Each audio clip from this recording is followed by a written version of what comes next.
আল্লাহ আমার রব, এই রবি আমার সব।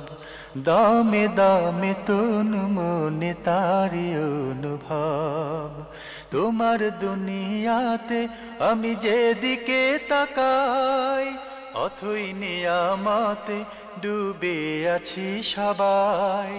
পাক পাখালির গানে শুনি তসবিহ কলরব, তসবিহ কলরব। আল্লাহ আমার রব, এই রবি আমার সব। আসসালামু আলাইকুম। আসসালাতু ওয়াসসালামু আলা রাসূলিল্লাহ। প্রিয় দর্শক, আপনারা যারা দেশে আছেন প্রবাসে, সবাইকে জানাই অনেক অনেক প্রীতি ও শুভেচ্ছা। শুরু হলো এনটিভি আয়োজিত এবং লাভ হলো নিবেদিত অনুষ্ঠান আপনার জিজ্ঞাসা। আপনাদের সাথে আছি আমি জয়নুল আবেদিন আজাদ। আর আপনাদের মনোযোগী প্রশ্নের জিজ্ঞাসার জবাব দিচ্ছেন বিশিষ্ট আলেম ডক্টর মোহাম্মদ সাইফুল্লাহ। আসসালামু আলাইকুম ওয়া রাহমাতুল্লাহি ওয়া বারাকাতুহু। প্রিয় দর্শক, আমাদের জাতীয় জীবনে 16 ডিসেম্বর একটি বিশেষ গুরুত্বপূর্ণ দিন। দিনটিকে আমরা বিজয় দিবস হিসেবে উদযাপন করে থাকি। বিজয়ের এই উজ্জ্বল দিনে আমরা স্রষ্টার প্রতি কৃতজ্ঞতা প্রকাশ করছি। আর বিজয় অর্জনে যারা অবদান রেখেছেন, প্রাণ দিয়েছেন, আমরা তাঁদের স্মরণ করছি গভীর শ্রদ্ধার সাথে। মহান আল্লাহ তাঁদের উত্তম প্রতিদান দিন। বিজয়ের এই শুভ দিনে আমরা কামনা করছি দেশ ও জনগণের সমৃদ্ধি এবং শান্তি। প্রিয় দর্শক, আমরা এখন আপনাদের প্রশ্নে যাচ্ছি। আজকের প্রথম ইমেলটি পাঠিয়েছেন আবুল কাশেম জামালপুর থেকে। লিখেছেন, ফজরের আজান হওয়ার পর কি তাহাজ্জুদের সালাত আদায় করা যাবে? ধন্যবাদ, খুবই গুরুত্বপূর্ণ প্রশ্ন করেছেন। ফজরের আজানের পর তাহাজ্জুদের সালাত আর কন্টিনিউ করবেন না। আজান শোনার পরেই আপনি তাহাজ্জুদের সালাত শেষ করে দেবেন। এই অবস্থায় যদি আপনি সালাতের এক রাকাত ইনকমপ্লিট থেকে যায়, তাহলে ওই রাকাতটুকু আপনি কমপ্লিট করতে পারবেন। তাহাজ্জুদের সালাতের মধ্যে যদি ইনকমপ্লিট নতুন করে শুরু করতে পারবেন, নতুন করে সালাতের আর নিয়ত করতে পারবেন না। আপনি এক রাকাত কমপ্লিট করতে পারবেন, শুধুমাত্র এক রাকাত কমপ্লিট করতে পারবেন। সেক্ষেত্রে যেমন আপনি দ্বিতীয় রাকাত পড়তেছিলেন, দ্বিতীয় রাকাতটা কমপ্লিট করে আপনার তাহাজ্জুদের সালাত শেষ হয়ে যাবে। আর যদি এমন হয় যে না, আপনি প্রথম রাকাত পড়তেছেন, শুধুমাত্র প্রথম রাকাত পড়তেছেন, তাহলে আপনি ওই রাকাতটা শুধু কমপ্লিট করে সালাম ফিরিয়ে নেবেন। এটি আপনার জন্য তাহাজ্জুদ এবং বিতির একসাথে হয়ে যাবে। সুতরাং এই জন্য এই মাসালাগুলো জানা দরকার রয়েছে। এটি অত্যন্ত জীবন ঘনিষ্ঠ বিষয়। সেটা হচ্ছে, কেউ যদি প্রথম রাকাতে থাকেন, তিনি আর দ্বিতীয় রাকাত কমপ্লিট করার দরকার নেই। তিনি ওই প্রথম রাকাতটাই কমপ্লিট করে সালাম ফিরিয়ে নেবেন। সেই সলাৎটুকু তার ভিতরের সলাৎ হয়ে যাবে এবং এর মাধ্যমে তার বাকি আগের যে সলাৎগুলো রয়েছে সেগুলো ভিতর হয়ে যাবে। কিন্তু যদি কেউ মানে এর আগে বেজট করতে পারেননি, কিন্তু তার সলাতের আজান হয়ে গিয়েছে, মানে ফজরের আজান হয়ে গিয়েছে, কিন্তু তিনি বেজট করতে পারেননি, তিনি কি ভিতরের সলাৎ এর জন্য নিয়ত করবেন নাকি ভিতরের সলাৎ এর জন্য নিয়ত করবেন না? এ নিয়ে আলেমদের মধ্যে দ্বিমত রয়েছে। কিন্তু জুমহুর উলামায়ে কেরামের বক্তব্য হচ্ছে, যেহেতু তার রাতের সলাতের যে নির্দিষ্ট সময় ফজরের আজান হয়ে গেছে, সুবহে সাদেক উদিত হয়ে গেছে, সুতরাং তিনি ভিতরের সলাতের নিয়ত করবেন না। আমরা বিষয়টি সম্পর্কে জানলাম। প্রিয় দর্শক, আমাদের হাতে আরও একটি ইমেল, এটি পাঠিয়েছেন ইকবাল মাহমুদ। লিখেছেন, আমি এবং আমার স্ত্রী জাপানে থাকি। গত 2 বছর ধরে চাকুরির সুবাদে দুজন 2 শহরে থাকি, দূরত্ব 300 কিলোমিটারের মতো। আমি সাপ্তাহিক ছুটিতে মাসে 2-3 বার আমার স্ত্রীর বাসায় যাই, 2 দিন করে থাকি। আমার প্রশ্ন হলো, আমি কি তখন কসর নামাজ পড়ব না সম্পূর্ণ নামাজ পড়ব? জানালে খুব উপকৃত হব। ধন্যবাদ। আপনি প্রশ্ন করেছেন যে আপনি বাহিরে থাকেন এবং আপনার স্ত্রী আরেক শহরে থাকে, আপনি সেখানে যান মাসে 2 বার করে। যদি আপনি সফরেই যান, তাহলে আপনি সেখানে কসর পড়তে পারেন, আপনার জন্য কসর করাও জায়েজ রয়েছে। যেহেতু মানে এটি স্থায়ী কোনো বসবাস নয়, সেজন্য আপনি কসর করতে পারেন। আর আপনি যাচ্ছেন শুধুমাত্র 1 দিন অথবা 2 দিনের জন্য নির্দিষ্ট। তাই এক্ষেত্রে আপনি আলা নিয়তি সফরের নিয়তের উপর থাকাটাই আপনার জন্য বাঞ্ছনীয়, সেক্ষেত্রে আপনি কসর করতে পারেন, কোনো অসুবিধা নেই। আমরা জানলাম বিষয়টি সম্পর্কে। প্রিয় দর্শক, আমাদের হাতে একটি চিঠি, এটি পাঠিয়েছেন ইকবাল আহমেদ বারি, ব্র্যাডফোর্ড, ইংল্যান্ড থেকে। লিখেছেন, আমি একটা বিষয়ে জানতে চাই বলে আমার এই পত্র লেখা। লন্ডন শহরে আমার এক আত্মীয় থাকেন, যার বাসায় মাঝে মধ্যে আমি লন্ডন গেলে কোনো কোনো সময় এক রাত থাকি। তেমনি করোনা শুরু হওয়ার সময় আমাকে এক বিশেষ কাজে লন্ডন যেতে হয় এবং ওই আত্মীয়ের বাসায় গিয়ে উঠি। ঠিক তখনই সরকার লকডাউন ঘোষণা করায় প্রায় 3 সপ্তাহের ওপর ওনার বাসায় থাকতে হয়। ওই সময় প্রথমবারের মতো আমি দেখতে পেলাম আমার ওই আত্মীয় সারাদিন আইপ্যাড বা ফোনে কোরআন তেলাওয়াত শোনেন খুব উঁচু ভলিউমে। এমনকি রাতে ঘুমাবার সময়ও বেডরুমে শুনতে থাকেন, যা তার পাশে শুয়ে থাকা তার স্ত্রীর ঘুমে ব্যাঘাত ঘটে। ভদ্রমহিলা কিছু বলতেও পারেন না গুনাহের ভয়ে। আমার আত্মীয়টি নিজে কোরআন পড়তে পারেন, কিন্তু তিনি সওয়াবের আশায় সারাদিন শুধু উচ্চ ভলিউমে শোনেন, কিন্তু পড়েন না। এর আগে আমি যতবার গিয়েছি তখন তা দেখিনি, এবার দেখলাম। কোনো এক সুযোগে ভাবিকে জিজ্ঞেস করলে ভাবি জানালেন, এটা শুরু হয়েছে গত 7-8 মাস থেকে। আগে তিনি মাঝে মধ্যে নিজেই পড়তেন, কিন্তু এখন শুধু শোনেন। বাসের অন্যরাও তাকে কিছু বলেন না গুনাহের ভয়ে। পরিস্থিতি এমন দাঁড়িয়েছে যে তার তেলাওয়াত আইপ্যাড বা ফোনে শুনতে শুনতে প্রতিটি মানুষ যা তারা পরিবারে, তারা এক ধরনের বিরক্ত হয়ে পড়েছেন। তো এই ব্যাপারে ইসলামের দৃষ্টিতে উত্তর শুনতে চাই। ধন্যবাদ, খুবই গুরুত্বপূর্ণ প্রশ্ন করেছেন। প্রথম কথা হচ্ছে, কোরআনে করিম তেলাওয়াত শোনা এর চেয়ে কোরআনে করিমের তেলাওয়াত করা উত্তম। যিনি তেলাওয়াত করতে পারবেন তিনি তেলাওয়াত করবেন। যেহেতু আল্লাহ সুবহানাহু ওয়া তাআলা কোরআনের মধ্যে ইরশাদ করেছেন, ওয়াইযা কুরিয়াল কুরআনু ফাসতামিউ লাহু আনসিতু, যখন কোরআনকে তেলাওয়াত করা হয় থাকে, পাঠ করা হয় থাকে, ফাসতামিউ লাহু, তোমরা কোরআনকে শ্রবণ করবে, ওয়া আনসিতু, এবং এর জন্য তোমরা চুপ থাকবে। তাহলে বোঝা যাচ্ছে যে কেরাতটা আগে। এই জন্য সমস্ত আহলুত তাফসীর, সমস্ত আহলুল ইলম কথা বলেছেন যে কোরআনে করিমের কিরাআ বা তিলাওয়া যেটা আছে এটি শ্রেষ্ঠ কোরআনে করিম শ্রবণের চেয়ে। শ্রবণটা মানে এর পরের দারাজার মধ্যে অন্তর্ভুক্ত। একই বক্তব্য কোরআনে করিমের আরেকটি আয়াতকে সাপোর্ট করে সূরাতুল বাইয়িনার মধ্যে আল্লাহ সুবহানাহু ওয়া তাআলা বলেছেন, ইয়াতুলু আলাইহিম রাসূলুম মিনাল্লাহ ইয়াতলু সুহফাম মুতাহহারা, যে আল্লাহর পক্ষ থেকে তিনি রাসূল, ইয়াতলু সুহফাম মুতাহহারা, পবিত্র সহিফা থেকে তিনি তেলাওয়াত করেন। বোঝা গেল যে তেলাওয়াতের বিষয়টি এখানেও ইঙ্গিত দেওয়া হয়েছে। তেলাওয়াতটা হচ্ছে এখানে শ্রেষ্ঠ মর্যাদার অধিকারী। তেলাওয়াত বিজাতি ইবাদা, মানে এটা সরাসরি নিজেই ইবাদত। এটি এই আয়াত থেকে সাব্যস্ত হচ্ছে।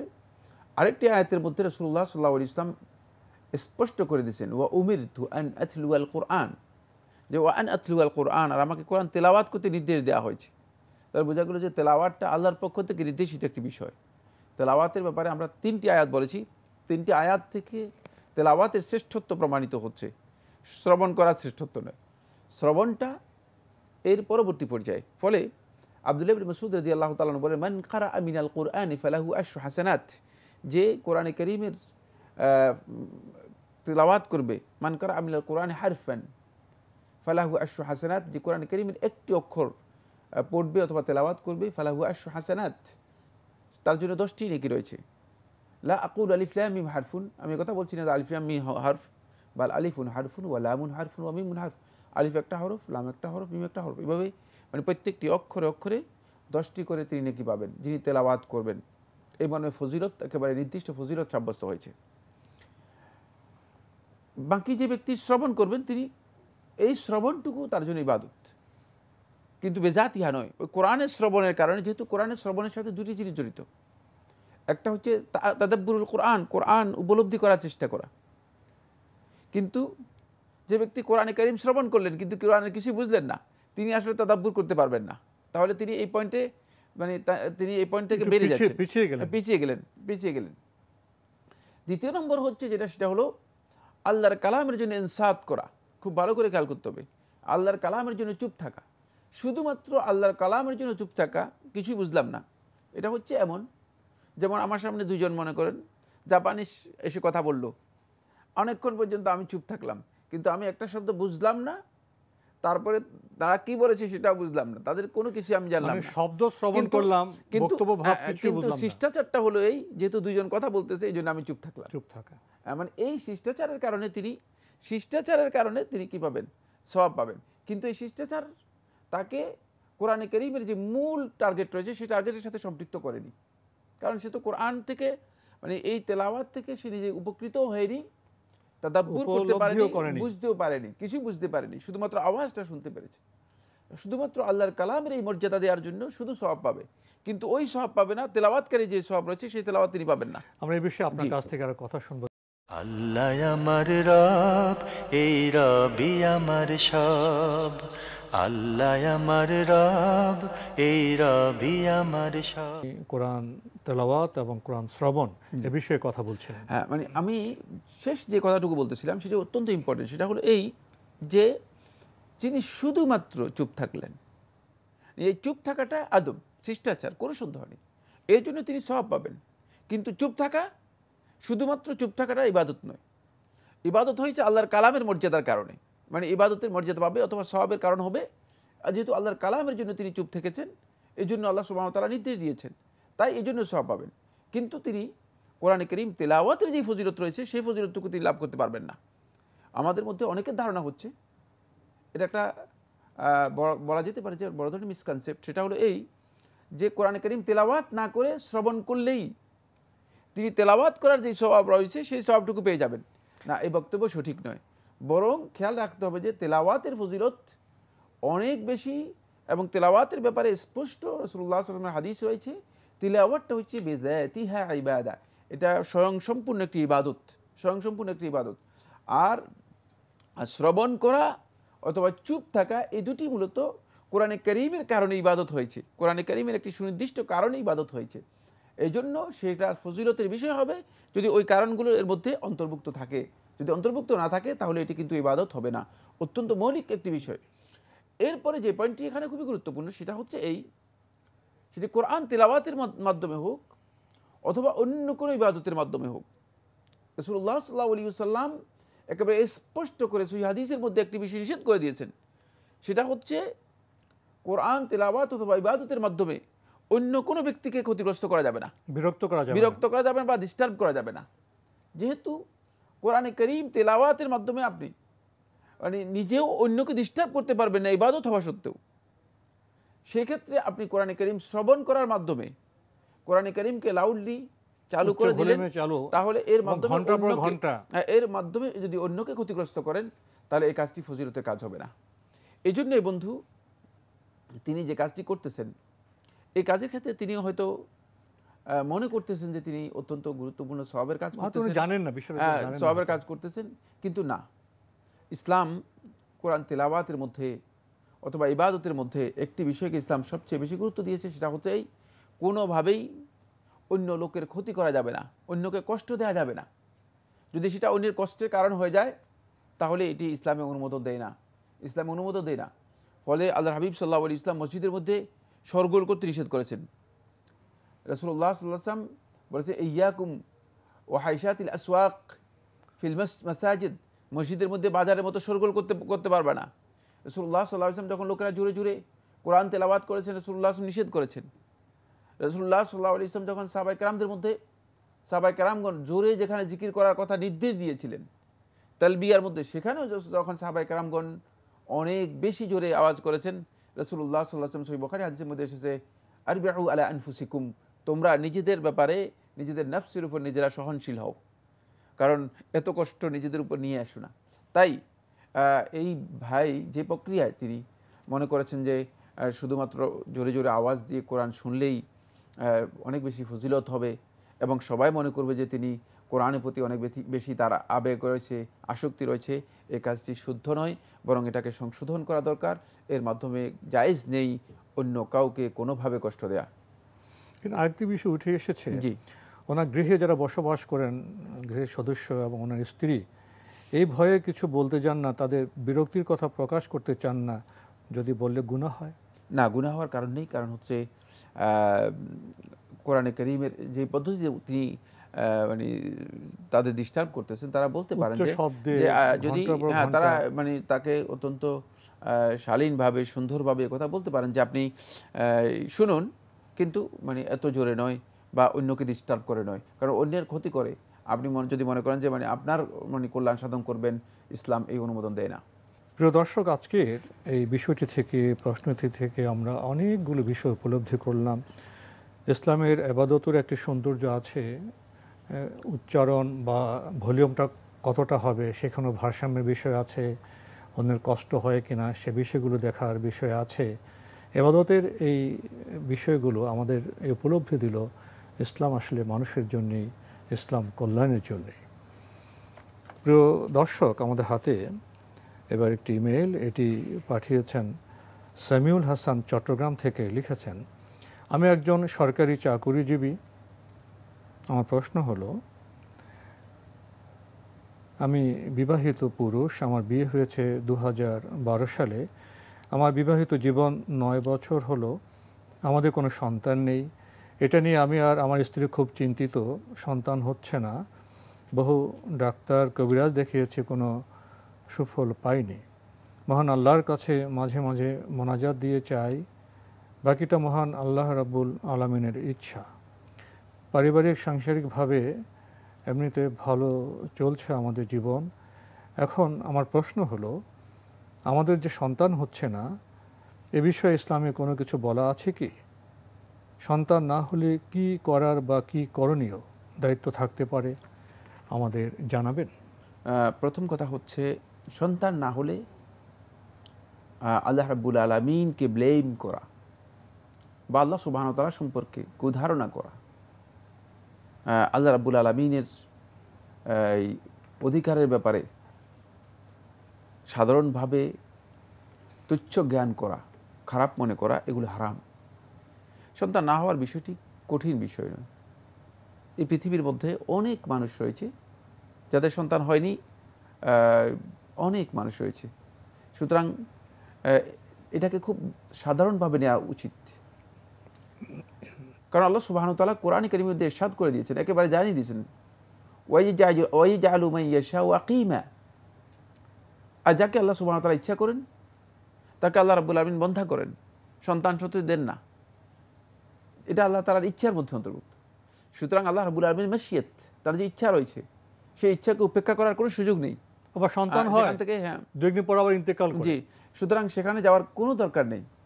প্রথমে আল্লাহ তাআলার এই ফয়সালাকে, ওয়াজিব হচ্ছে আর রিদা বিকাদা ইল্লাহি সুবহানাহু ওয়া তাআলা, আল্লাহ রাব্বুল আলামিনের এই কাদাকে, এই ফয়সালাকে পরিপূর্ণ সন্তুষ্টির সাথে মেনে নেওয়া। 2 নম্বর হচ্ছে করণীয়ের মধ্যে 2 নম্বর বিষয় হচ্ছে যেটা, সেটা হলো আল্লাহ তাআলার কাছে নিরাশ হওয়ার কিছুই নেই।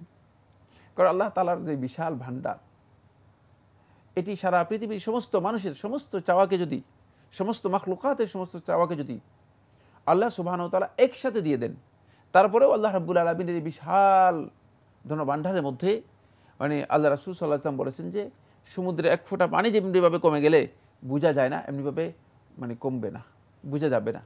সুতরাং প্রশ্নই আসেন, আল্লাহ সুবহানাহু ওয়া তাআলা যদি দিয়ে দেন, আল্লাহ রাব্বুল আলামিন সমস্ত মানুষ, সমস্ত কায়নাতকে, সৃষ্টি জগৎকে তাদের সমস্ত চাওয়া আল্লাহ রাব্বুল আলামিন দিতে পারেন। তাই এখানে হতাশার, নিরাশার কোনো কারণ নেই। আল্লাহ রাব্বুল আলামিনের কাছে চাইবেন, এবং যেই সময়গুলোতে আল্লাহ রাব্বুল আলামিন বান্দাদের দোয়া কবুল করে থাকেন, ওই সময়গুলোতে বেশি বেশি করে দোয়া করবেন, আল্লাহ সুবহানাহু ওয়া তাআলা অবশ্যই দিবেন। মাত্র 9 বছর হয়েছে, আমি অনেক ভাইকে দেখেছি, আমার পরিচিত অনেক 18 বছর 20 বছরের সন্তান হয়েছে। সুতরাং অস্থিরতার কোনো কারণ নেই, আল্লাহ তাআলার কাছে দোয়া করবেন। 3 নম্বর যে পয়েন্টটি, সেটা হচ্ছে এর জন্য বর্তমান মেডিকেল সায়েন্সেও অনেক চিকিৎসার বিষয় রয়েছে। কবিরাজ, তারপরে হাতুড়ে ডাক্তারের কাছে না গিয়ে মেডিকেল সায়েন্সের চিকিৎসা বিজ্ঞানীর কাছে, যে যারা যোগ্য রয়েছে তাদের কাছ থেকে চিকিৎসা নেওয়ার জন্য চেষ্টা করুন। হতে পারে যে কোনো না কোনো সামান্য ক্ষুদ্র বিষয়ের কারণেও চিকিৎসার যে অবকাশ আছে, সেই চিকিৎসা যদি গ্রহণ করেন তাহলে হয়তো আল্লাহ তাআলা সহজ করে দিতে পারেন। তবে এর জন্য হতাশার কারণ নেই, আর আল্লাহ রাব্বুল আলামিন সম্পর্কে খারাপ ধারণা করার সামান্যতম সুযোগ নেই। তাহলে কিন্তু আমরা আল্লাহর রহমত থেকে বঞ্চিত হয়ে যাব, বরং হতে পারে যে আল্লাহ রাব্বুল আলামিনের ব্যাপারে আমরা কুফরিতে লিপ্ত হয়ে যেতে পারি। আল্লাহ তাআলা আমাদেরকে হেফাজত করুন। প্রিয় দর্শক, আমরা দেখছিলাম এনটিভি আয়োজিত এবং লাভ হলো নিবেদিত অনুষ্ঠান আপনার জিজ্ঞাসা। আমাদের অনুষ্ঠান আপনারা এনটিভি অনলাইনেও দেখতে পারবেন, ভিজিট করুন www.ntbbd.com। এছাড়া ইউটিউবে এবং আমাদের ভেরিফাইড ফেসবুক পেজ অনুষ্ঠান দেখতে পারবেন। আমরা অনেক সময় সন্তানের জন্য আকুতি প্রকাশ করি, জীবন কি এই পৃথিবীতে থেমে থাকবে? সন্তানের মধ্যেই কি জীবনের পরিপূর্ণতা? আমাদের সমাজ জীবনে লক্ষ্য করি, অনেকে আফসোস করে কেন এমন সন্তানের জন্ম হলো। জীবনের শুরু এবং শেষ বিভিন্ন যে স্তর আছে সেগুলি বিবেচনা আনলে বোধহয় আল্লাহ আমাদের যখন যেভাবে থাকে সেভাবে আমাদের ধৈর্য ধারণ করা উচিত। তবে সন্তানের আকাঙ্ক্ষার জন্য, যেটা আমরা আজকে জানলাম শায়েখ থেকে, চিকিৎসা বিজ্ঞানের সাহায্য নিতে পারি এবং মহান আল্লাহর কাছে আমরা দোয়া করতে পারি। চিঠি লিখুন, প্রশ্ন পাঠান আমাদের ঠিকানায়। পরিচালক আপনার জিজ্ঞাসা, এনটিভি, বিএসসি ভবন, 7ম তলা, 102 কাজী নজরুল ইসলাম এভিনিউ, কারওয়ান বাজার, ঢাকা 1215। আপনারা ইমেল করতে পারেন। আমাদের ইমেল অ্যাড্রেস আপনার জিজ্ঞাসা @ntvbd.com। প্রিয় দর্শক, মহান আল্লাহ আমাদের সবাইকে নিরাপদে রাখুন, রাখুন শান্তিতে। আসসালামু আলাইকুম। আল্লাহ আমার রব, এই রবি আমার সব, দামে দামে তুন মনে তারি অনুভব। আল্লাহ আমার রব, এই রবি আমার সব।